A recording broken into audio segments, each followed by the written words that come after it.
Dad always used to say the only causes worth fighting for were the lost causes.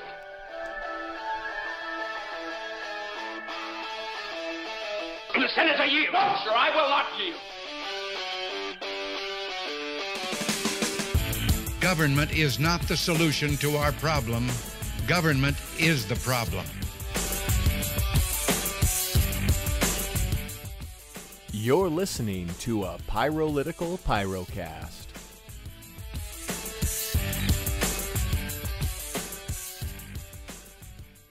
Welcome to the Pyrolytical Pyrocast this Wednesday, August 9th, 2017. Glad to have you here with us. I'm Randall, and Thomas will join us shortly. He is on hiatus in Virginia. And anyway, we're going to have a little chat tonight. It's been a little while. We've missed a couple weeks. It's been summer. We've had family reunions and trips and things, and it's just been tough to try and get together to get on the radio or to get on the show. And so we're just glad to be able to have a moment to catch up with you and let you know we're still alive. Just in the rush of finishing up summer, like all of you are, and getting ready for school to begin. And we're going to see if we can get Thomas in here. He's going to try and call in here in just a minute, Skype in, and see if we can do this tonight. He's trying anyway. But anyway, family is good. It's fun. You know, sometimes it can be tough. It can be difficult. You get together with family, and there's all sorts of undercurrents that have been developed over years, you know, your entire lifetime. Or there's amazing, wonderful relationships that have been developed over that same amount. And so it can, in some cases, be a bit of a mixed bag, or a big mixed bag. But I personally had a fantastic time. 2 family reunions over the course of the last month. And they were both great. Last one, we got a chance to go camping, and that was a blast. Did a 11-mile run with my brother and brother-in-law up 2,000 foot up a mountain, and took way too long. So, Thomas. Hey, how's it going? Good. How are you? I don't know if this is gonna work. I'll try. So you're in Virginia. I didn't even know. I Skyped with, or I texted with Thomas on the 6th. That's the last time we did. And I had no idea he was heading back to Virginia. What you doing out there in Virginia? Oh, I thought we talked about everything we did in life together. Totally. You know, just the usual family vacation. We flew in Sunday and we've done some cool, kind of not political, but historical things. Like we went to Williamsburg and Jamestown. Awesome. And toured those. So I've been to Williamsburg, but Jamestown's pretty awesome. That was the first actual settlement that took hold. There were 2 settlements before that, Roanoke and another one, but and even though they did leave Jamestown and finally a supply ship arrived, so in 1607 is when they started. But it was interesting. It was rough. I guess there was a 700-year drought when they arrived, according to the studies that have been done. So it was just couldn't have been the worst time. And they said that area was the worst place because it was a swamp. And if they'd settled a little further north or south, been far better. But so anyway, and then the conditions of travel were awful. So anyway, hi Randall. Hello. So what were your feelings being there in the cradle of North American civilization, the start? Well, there's a romanticism that we have about the pilgrims and the settlers, but this wasn't really that. This was a charter by the king, right. They were trying to make money, and so the handful of gentlemen who invested in the Jamestown or in the American experiment never made any money. The guy who talked all these investors into it kept promising he'd make money, find gold, and other things, but no, it was bad. Half of them died, and they didn't get along with the Native Americans until later. But the one thing that was interesting, I learned that in 1619 was the first representative government in America. That was when the House of Burgesses was organized by, I can't remember who it was, but anyway, 1619 is when that came to pass. So we've had representative government for a long time. It wasn't as robust as what we expect, but it was, the start of the American type of government. So just a lot of interesting things. And then Pocahontas, she was part of that there. And there's a lot of things like the Disney movie and things which are definitely not exactly historic. Maybe a little off base. Well, she might have married John Rolfe, not John Smith, and she died in England, I learned, in London. So she was very, very fascinating. They had a whole section in Jamestown Museum dedicated to Pocahontas. I don't know if it's because nowadays we're very focused on minorities, but I don't think so. I think she just played a real critical role. So there you go. That was a long answer to your short question. But it was fun. Very they good. had a fort. They had a fort there, and the people there are very historically accurate. Making bread, they had a woman blacksmith. Now, she told me there's blacksmiths and whitesmith, and I thought she was making a racial joke, but no. Tin and other metals are white, and then iron and steel are dark metals, so they're black metals. So there's a difference between black and whitesmiths. That's interesting. It I has had nothing to no do with idea. the color. Has nothing to do with the color of the skin. Nice. So it's been a really neat thing. Williamsburg is great. We did a tour of Williamsburg last night called Ghosts Among Us, and there was actually there's tales of ghost stories, but they did 3 reenactments of ghosts, which were very fascinating. And I sat in a church there in Williamsburg, and they actually have names on the pews. Thomas Jefferson sat in front of the one we were sitting in, and George Washington, and I can't remember the other one, Madison, but not James. It was somebody else. Anyway, so they'd actually sat in that church in those pews, which was fantastic. So, well, that's what. Through okay here. Yeah. I mean, things may be a little choppy, but it's okay. But that's what I'm hoping to put together a piece on this sometime. But that's what fascinates me about old money. Like here, I've got this. Let's see if you can see it anyway. This is two real coin from 1777, and wow. So this would have been official legal tender of the U.S.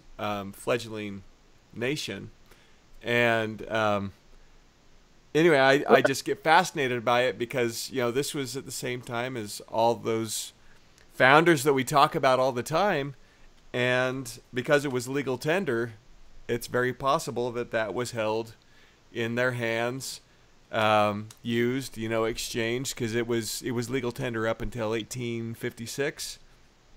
Another one. Wow. So that was minted during the war. Yeah, right? This one's a 4 real.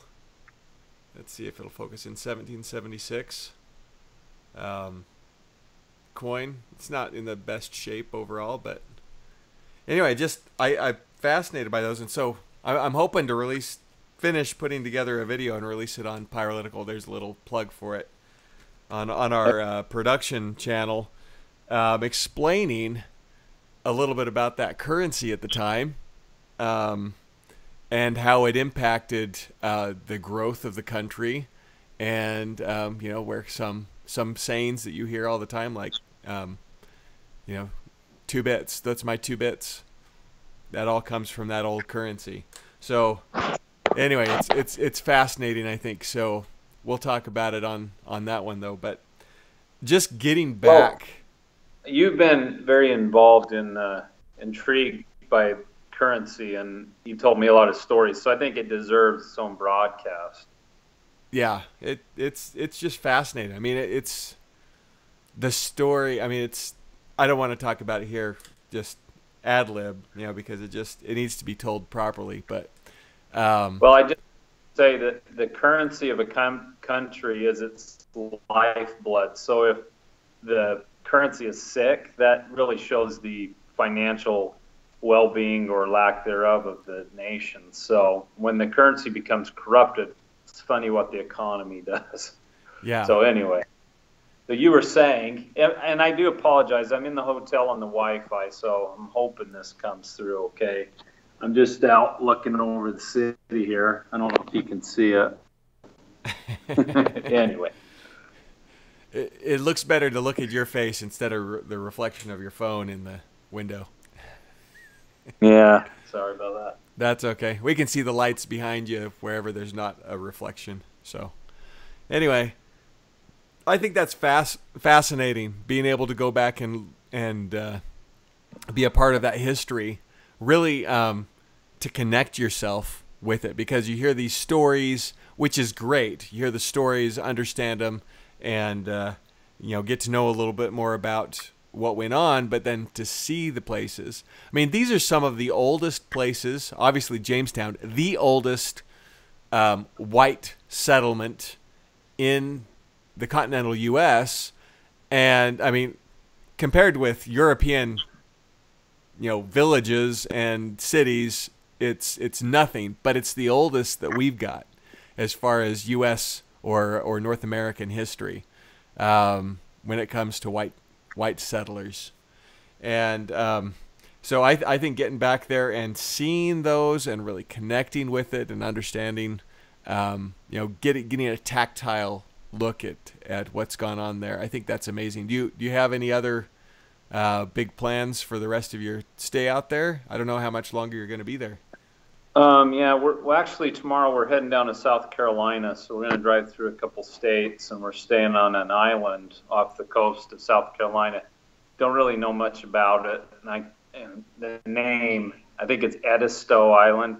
I don't know anything about it. My wife had a couple people tell her it was on their bucket list, so she just booked it. So hey, but nice. I did tell one more story about Virginia. When I served my church mission, I lived in Charlottesville, which, if you know much about Charlottesville, that's where Thomas Jefferson lived, the University of Virginia, which he founded. His home's still there. It's a big tourist thing, but I've been there 2 or 3 times. But I lived in Charlottesville for 5 months on my mission, and probably 10 minutes from his home on Monticello. Monticello is Italian for Little Mountain, but that guy had ADD. I mean, he was so consumed with reading and inventing things. I'm trying to think of the invention I heard about the other day.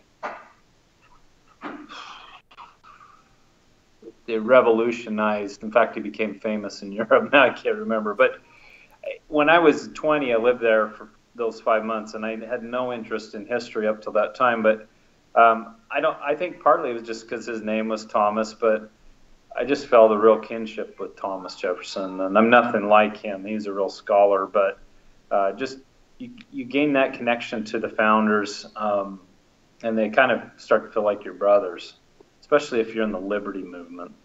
So living there was fascinating. Going on the UVA campus was fascinating.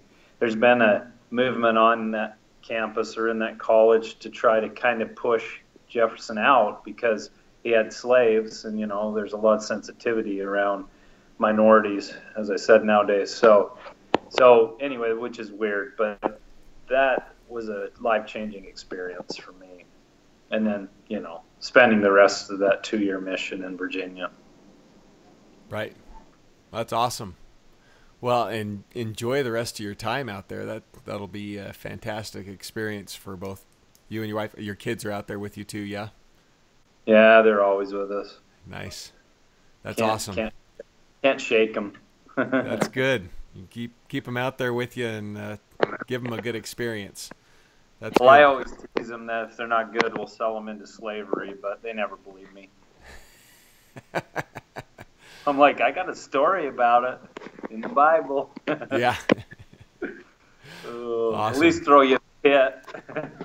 Well, and so there's something there. We just talked about how valuable it is to go and connect. On our trip, we had a reunion in Canada, and on our way back, we stopped by a little town in Oregon on the coast called Port Orford. And Port Orford is a town that was settled by my third great-grandfather. And so that's why I wanted to go. I'd been through before, but it had been over a decade, and so I wanted to take my kids where they were old enough, because there's a family cemetery there where Captain William Tishner is buried, and be able to see some of the sites, some of the history. There's stories around the settlement. Anyway, it was this way for me to be able to take my kids, and not only for me, because I've been there, a couple times, but connect the stories to the real place where it happened. Like, anyway, just to tell a little brief, Captain William Tishner, he had a ship, the Seagull, and he would ship things from Portland to San Francisco and back and forth. And he noticed this one spot. It was the furthest point west in the continental U.S. And he said, that would be a really good spot to put a town, right? So he went in and he took, I think it was 9 men with some supplies, a cannon and whatnot, and he landed them there. And he said, I'll be back in, a couple days or a week or whatever. And so then there's this whole story around what happened there, because they got attacked that night by the local Indians. And they moved up onto this big rock that was off on the beach, but it was surrounded on at least like 80% of it, especially at high tide. It was basically completely surrounded by water, and so they'd moved up on this rock for protection. They got attacked, and they had this vicious battle with the Indians. They ran out of shot for the cannon, so they started throwing nails into it, and just this long drawn out story. Eventually they were overrun, and only I think 2 of them ended up making it off the rock and running off through the bush to finally find a settlement and get some aid. And but just fascinating to be able to talk with my kids about this. Is part of my history because it's my great grandfather, and so it was good. It was cool to see their reaction, because here was something that they're connected to as well, and now they understand the connection a little more. They were able to see, his gravestone. We were able to talk more about it, and anyway, so I just that opportunity to have those conversations to strengthen our ties to the past. In today's day and age, so much is focused around the here and now. We're always looking at our current Twitter feed and Facebook and whatever, is out there. We want to see what's going on right now in everybody's life. But at the end of the day, 99% of that stuff is just noise, and it's maybe one thing, 1% of the stuff that went on in there that's going to make any difference, if even 1% long term. But those things that have happened in the past, they have made a difference.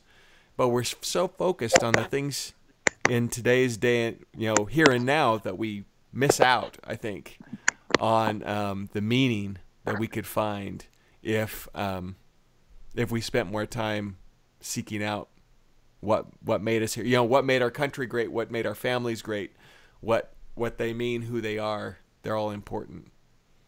Well, I've been rethinking about social media too.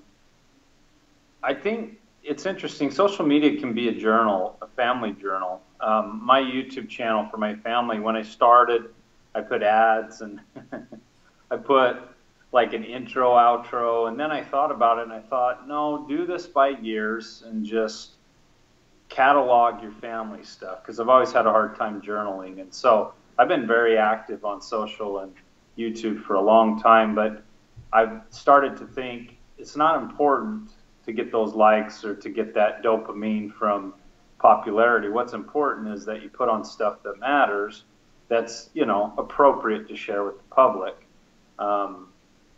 or to have the public see. And so that's something that I've been doing just because I'm so bad at journaling. But your story was making me think about my great-great-grandfather, Thomas Dykes was his name. And I got to share this. I think it's okay to share, but I was in Wales, Utah, where my great-great-grandfather stowed away on a boat and came to America. Legal immigrant. Illegal. And he snuck off the ship and went right to the police station in New York and stayed there for a few months, shined police officer's shoes, slept in the jail. Then he made his way about 2-3 years to Wales, Utah, which was coal bed, I think, at the time.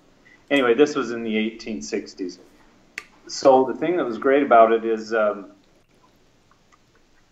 was sitting in church one day, and I was visiting my folks, and they live right in that town. And anyway, they live in that town. So I was sitting in church and just got a feeling like I needed to go and make a video. And there's a headstone there. So I'm in a hotel. So I went and made a video, and that video has been seen by hundreds of distant relatives. I felt like I needed to, because I had posted this family history online of these 11 typewritten pages, and because there was this long distance cousin who had asked me to post them, and so I did, and she died about a week later, and wow. I like a year and a half kept feeling like I needed to get this online, and so anyway, that was an interesting thing for me. I hope you get in. Good luck. Oh, no, it's all good. I'm in a hotel hall, so people stay here. I think her family fell asleep.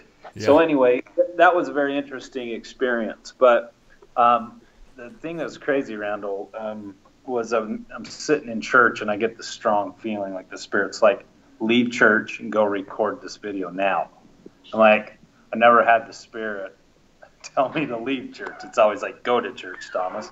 But right. This was one time that it told me to go up there and record it. So anyway, because of that video, this coming summer, we're having a big Dykes family get-together based on his descendants. And I got people from Tennessee, northern Utah, all over the place that are like, hey, we want to come. So we're going to show that video I made in the city hall there in Wales, where my great-great-grandfather and mother lived. And then in the park, we're going to have a big dinner. But it was just all that little feeling, go make this video. And then I did it, and it's put it on a Facebook page. So anyway, that was a long story, but I had my neighbor there. So thank you for your patience, everybody. And I'm hoping the audio and video is good, because you're coming in really well, Randall. Yeah, and for the most part, every once in a while you get a little bit of a jitter from your end, but it's all, we can understand everything you're saying. Just kidding. But that's awesome. And we need to do more of that, where we take time to be involved and connected with what made us. You know, some people, they may have issues with parents, or they may have issues with their grandparents even, and so they don't want to talk about it, they don't want to know about it. But ultimately, that's who you are. I mean, sure, it's not your choices and decisions right now, but it's your makeup. It's your genetic descendancy. It's you know, all those who went before you to pave the way. You know, if you have an issue with your parents or grandparents or even siblings or whatnot, you know, that doesn't matter. They still laid the groundwork for where you are today. And it's important for each of us to, I think, recognize that and realize the power that it gives us as we connect with that, as we understand, as we just, you know, let it happen, let it be a part of us, and we don't try and run away from it, but we embrace it and we learn more about it. And so much today tries to get us away from it, but I've already belabored that. Well, I think that if you don't believe in another world, a spiritual plane, if you don't believe we live after death, then I don't think it would matter. But because we do, and we know we do, Randall, the connection's important. And when I recorded that video, I felt their spirit strongly pushing me up, prodding me on. And I had read that family history right before that just to remember what was in that history. And it was just like, there were just all these thoughts and insights that came to me. And then when I created that Facebook page and everybody connected through there, and then one Sunday about a month ago, I had this feeling to live stream. So I climbed up on top of my roof and live streamed, and a lot of people were watching or watched after. And it just, that feeling because I recorded that video at the cemetery. I went to my grandfather's, who was the grandson of my great-great-grandfather, DeLon Dykes, and I've got his middle name, or he's my middle name, DeLon. But I just felt another feeling of solidness, like a rock, like standing over their graves. Just this feeling of, it's not just a family tree. There is this chain or these cords that wrap through the progeny of of the entire family. Like, we are all tied together. So it's very, and I felt that in Jamestown. I just thought, I'm the beneficiary of all this work. Right. You know, there's one other spot, Yorktown, and we remember what happened at Yorktown. It really turned the tide of the war, I believe. So you had Yorktown and Jamestown and Williamsburg, and they call it the triangle. I can't remember, some triangle anyway. They're all just in a few miles of each other. So that area was quite special, you know. Yeah, well, you know, we talk about those decisions like that happened at Yorktown, or the decision to sign the Declaration of Independence. You know, this not a small decision. Obviously, they all staked their lives, property, and sacred honor on that decision, but a seemingly small decision. I'm going to sign my name, and what did it lead to? Right? It enabled individuals to make different choices than they had made before, and so that, I think, would be considered a much, you know, a bigger choice. But when you look in our families, you know, there's some very small decisions that may have been big in that individual's life, or maybe not. But making that decision or not making that decision, you know, led to you living where you are, or you know, understanding what you know, and so many things. I mean, like for me, I know I've got I think it's also my third grade, maybe it's fourth grade, John Knock Hinton. He was my first Hinton ancestor to come to the United States, and he made that choice after he joined the LDS Church. And if he hadn't made that choice, would I be here? I probably wouldn't be here. At least I wouldn't be in Utah for sure. I may not have been in the United States. I may have still been in England. And what would my choices and my prospects look like today if he hadn't made that choice those many generations ago? And then where would you be? Right, where would I be? Or would I even be here? What would you look like? Right. Who knows? My parents, my dad probably wouldn't have ever have been, or if he had been, he would have been somewhere else, and he wouldn't have, you know, found my mom. And, you know, so there's all these little choices that we make. And so today, as we go through our lives, what's that? You might have straight hair. I do apologize. I'm looking for an outlet because I've got to plug this phone in, or I'm going to lose you. My apologies for the professionalism tonight. Hi, family. I'm broadcasting live. Isn't that cool? They're all on their phones, so. Hey, guys. Okay, I'll leave you alone now. Sorry, Randall. I'm just going to lose you. The phone's at about 10%. So. No problem.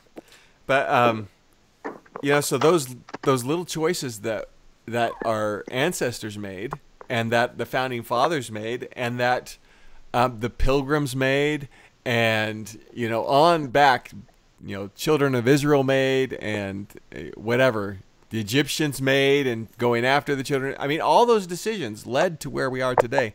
And the seemingly insignificant choices that we make today, they can end up being much bigger than we realize. They may change where we end up, and as a result, our children and our children's children, just a simple choice to do something out of the ordinary may change our behaviors in a dramatic way, and that may make a big difference as to what actually ends up happening in our lives. And so they're cosmic. Yeah.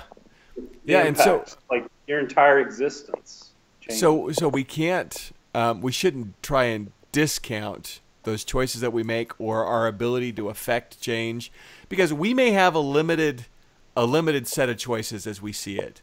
We may have a limited ability to influence others, but with time, that all changes. When we add time into the equation, the little choices that we make today may lead to tremendous things in the future, right? Well, here's a great example. This may have been tongue-in-cheek. Well, obviously it was tongue-in-cheek, but say like Bill and Ted's Excellent Adventure, for those of our listeners and viewers who have seen it, they go through this telephone booth, which millennials don't even know what those are.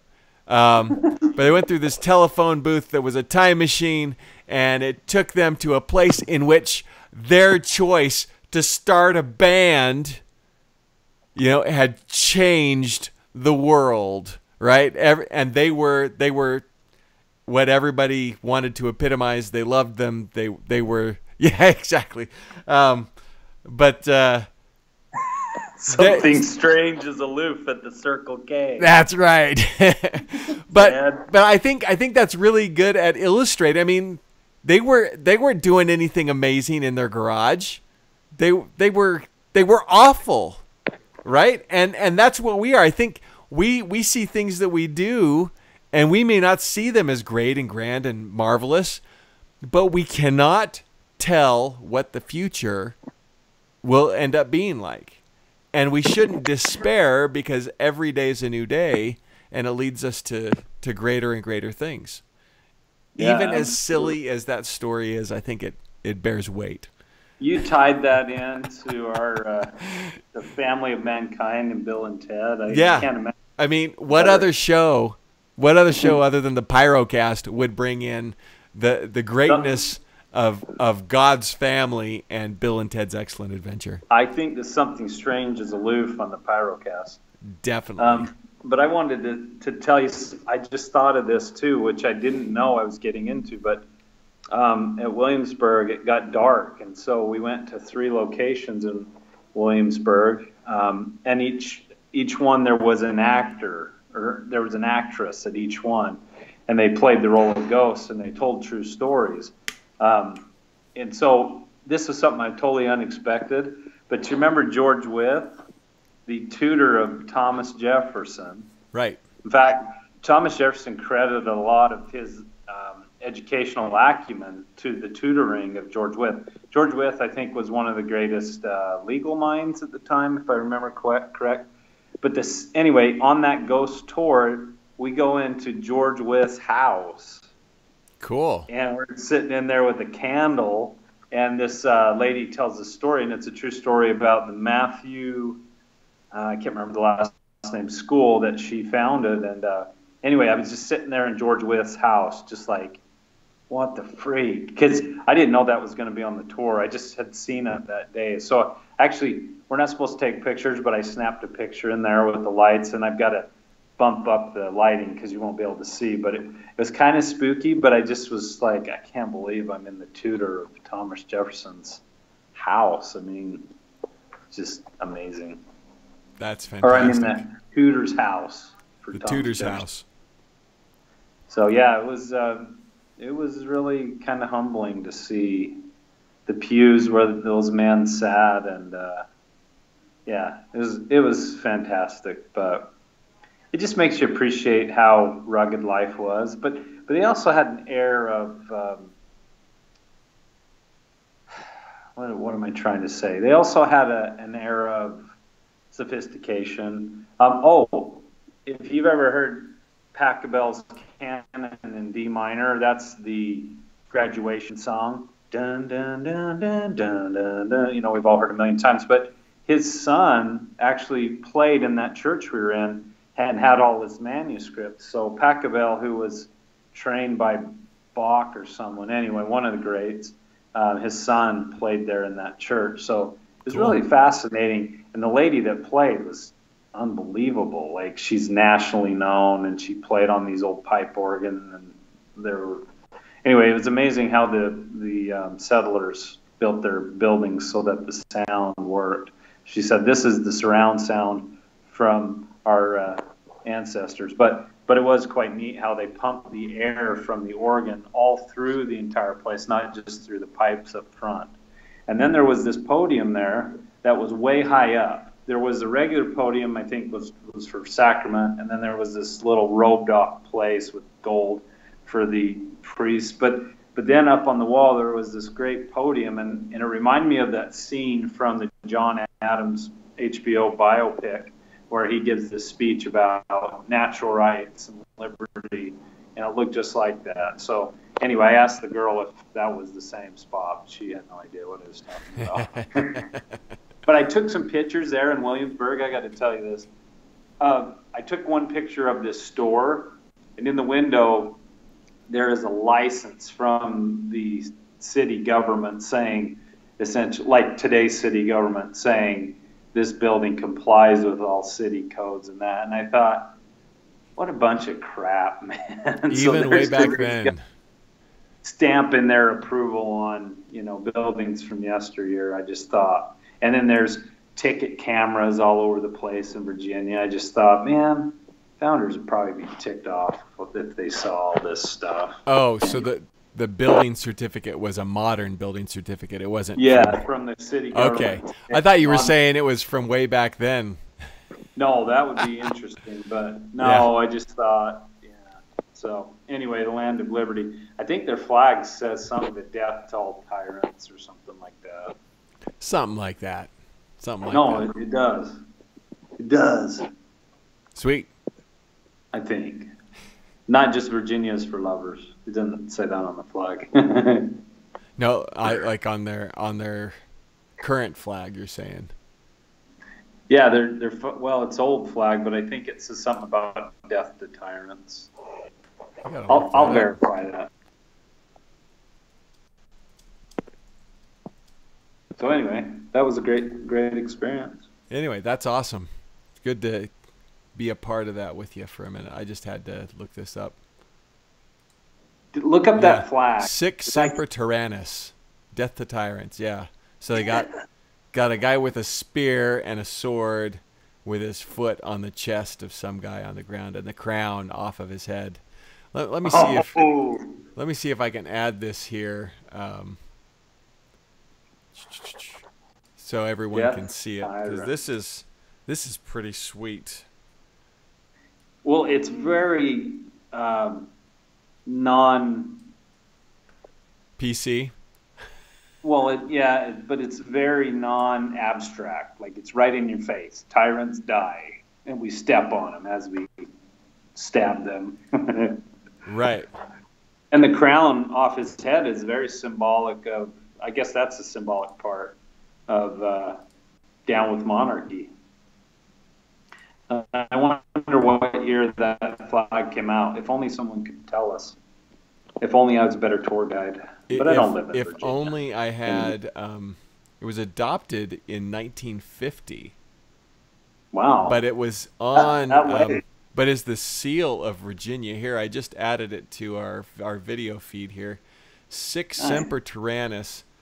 Let's see. At least they had something similar in the 1860s. So it's just the current design that I'm showing on our video was adopted at that point in time. But the Virginia state flag had the same thing in the 1860s, and I'm looking back.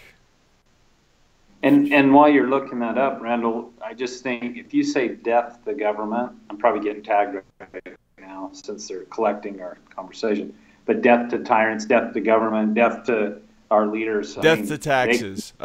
They can detain you. I mean, that's revolutionary speech that can get you locked up or detained anyway. And so what a different age it is. And I just felt, going into Williamsburg in that time travel, I just thought, look where we are. Bronze medal struck at the behest of Virginia Governor Thomas Jefferson and carried by Joseph Martin to give Cherokee allies of colonial forces.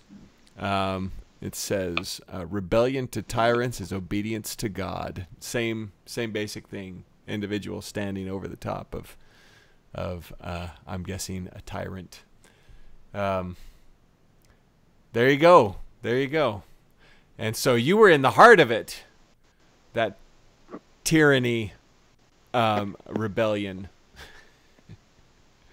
That's awesome. Yeah, the people, well, and all the roads, I noticed that everything in that area, like, International House of Pancakes. Yep. There's the Capitol Pancake Place. There's the National Pancake Place. Everything's named after some founder or something to do with America. And here's another thing. Well, because tourists don't want to go to just IHOP. They want to go to the National IHOP. The official. The Federalist Pancake House. The which pancake house? The Federalist Pancake House. There we go. Anti-Federalist Pancakes. No, I don't think that would market as well. Let's get a focus group and see what we can find out about that. I would sell Federalist pancakes and anti-Federalist pancakes. And I would make one like chocolate chip, and then I'd make the other like white blueberry. chocolate. Blueberry and raspberry. I tried to create a little bit of a problem or a little bit of a storm today. I drove down to, while my family was on the beach, I went back and went through my old missionary area when I was 20. But then I went up to Norfolk Naval Base, which is by far one of the biggest naval bases in the world. There were no carriers there, which they usually have one or two carriers. When I lived here, the husbands of the church ward I was in, or our congregation, they'd go out for those 6-month tour duties. And so the wives were at home, and that was a really tough lifestyle. Then they would transfer to other places. So the Navy wives were very tough, and this is really hard on the family and kids. But anyway, I went up to the Norfolk Naval Base and tried to get real close. I wanted to do a live stream and a message from in front, but you just can't get close enough. I went to 4 different locations, and you just can't. But I have been on that base. I got on a couple aircraft carriers and on a submarine. They kicked us off one aircraft carrier because they were actually leaving that day for 6 months. They're like, if you want to stay for 6 months, then don't get off right now. So we got off. It was a Teddy Roosevelt and then George Washington. But I wanted to shoot a video up there because I just thought there's so many good speeches about a standing army. And I wonder what the founders would think of our current standing armies or our military. I wonder, because they were fighters. George Washington was a fighter, and that's part of the male psyche. But I just wonder what they would think of Virginia today if they'd seen what it's become. Like all day, these fighter jets are just flying over. They're flying over right now. There's also an Air Force facility around here. So it's just a military town, and everywhere you go, there's, our troops are serving us, and God bless, and patriotic pride and all that. So it's an interesting thing to study a just military history, with the War of 1812 and the Revolutionary War versus, today. So it's good to look at history in contrast, what we have today versus in the past. And can we justify where we're at today? Right. So not to just assume. Right?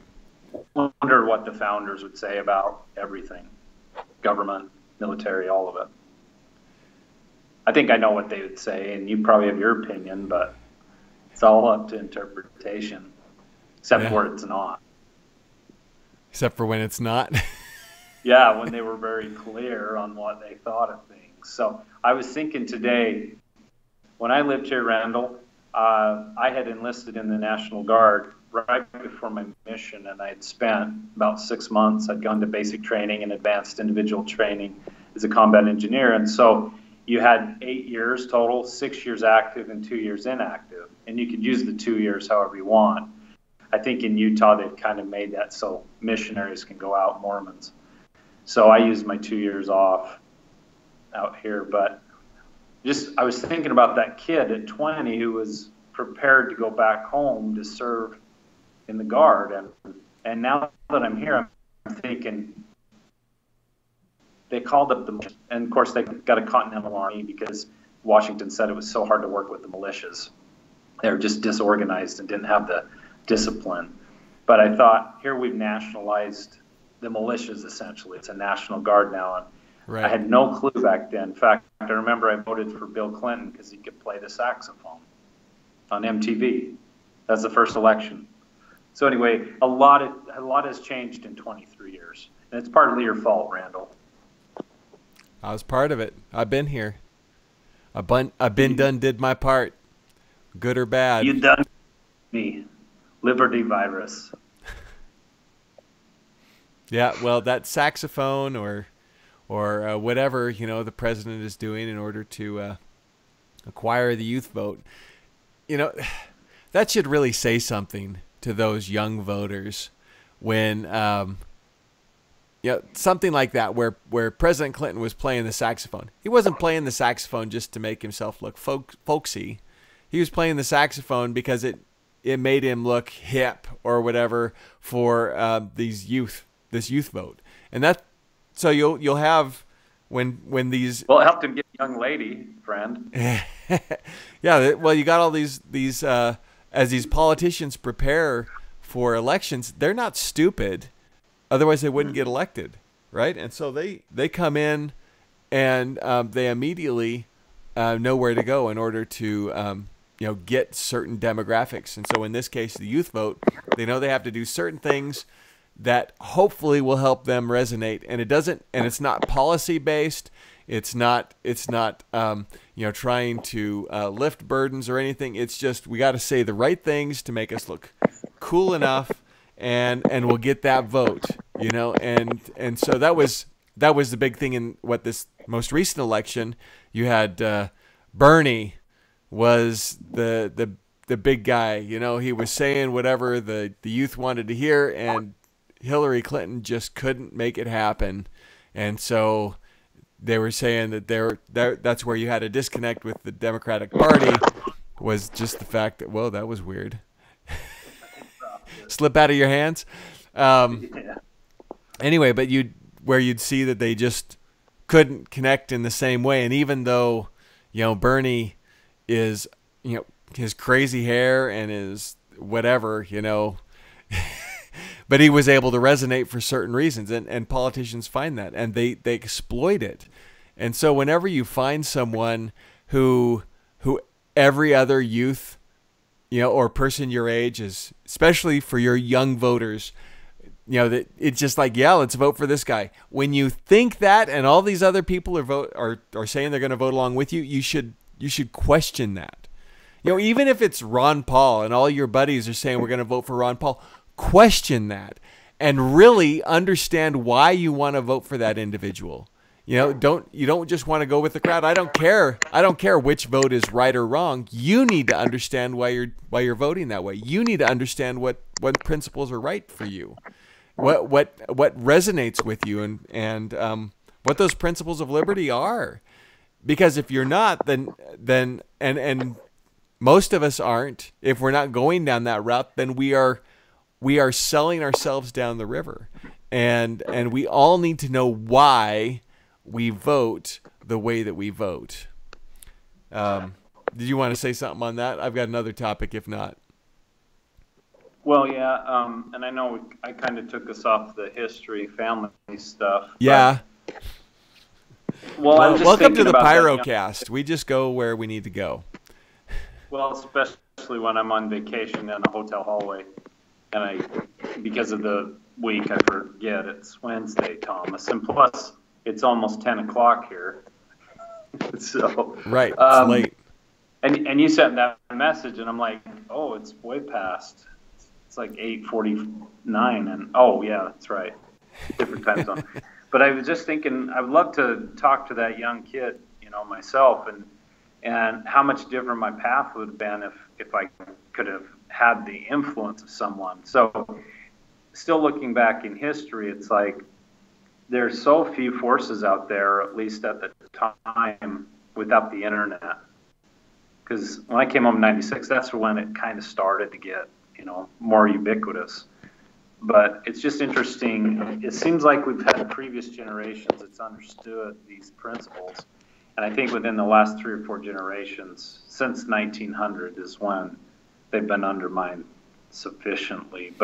And then also on your point with Hillary Clinton, I mean, to show how lamely obvious she's establishment and how bad of a person she is, you can bring out a crazy old guy with nutso hair like Doc in Back to the Future. And I think he did invent the flux capacitor.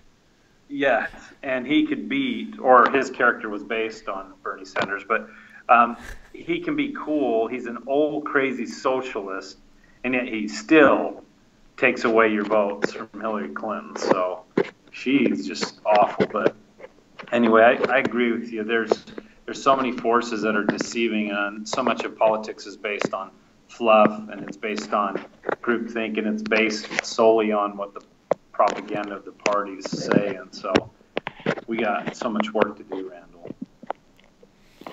Yeah. So kind of along that lines, and something you brought up earlier, and I'm trying to remember the exact wording, but I recently had the opportunity to listen to Atlas Shrugged. I haven't read it in like a decade, and it was really refreshing to go through, and one, to hear the story, but as well to hear the arguments, to hear the speeches, to hear so I guess I didn't read, I listened to, but to hear that whole thing, and really when you think about what the government or the governors, the politicians that they represent in that book, what they do and what they did, there's so many similarities to today, where you have the PC movement especially in Washington D.C. and in all areas of government, and you have the gay rights movement. You have these others where they all center around this, what I like to call the economy of shame and blame, right?